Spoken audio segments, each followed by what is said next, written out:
નમસ્કાર, આપ જોઈ રહ્યા છો નેશન પ્લસ ન્યૂઝ. હું છું આપની સાથે હિતલ ભગત. સુરતમાં વાવાઝોડાને પગલે સુરતમાં અનેક વૃક્ષ ધરાશય થયા હોવાની ઘટના સામે આવી રહી છે, જેમાં વૃક્ષોની સાથે સોલાર પેનલ પણ ધરાશય થયા છે. હની પાર્ક રોડ અભિનવ સોસાયટીની ઘટના સામે આવી રહી છે, જેમાં સોલર પેનલ ઉડીને મુક્તાનંદ સોસાયટીમાં નીચે પાર્ક કરેલી કાર પર પડ્યા હતા, જેને લઈને કારને ભારે નુકસાન પહોંચ્યું છે.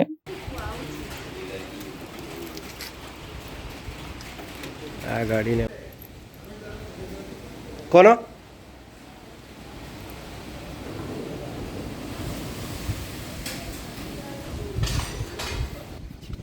ત્યાર ઉપરાંત આજે આખી બધી સીટો ઉડીને ત્યાંથી આવી.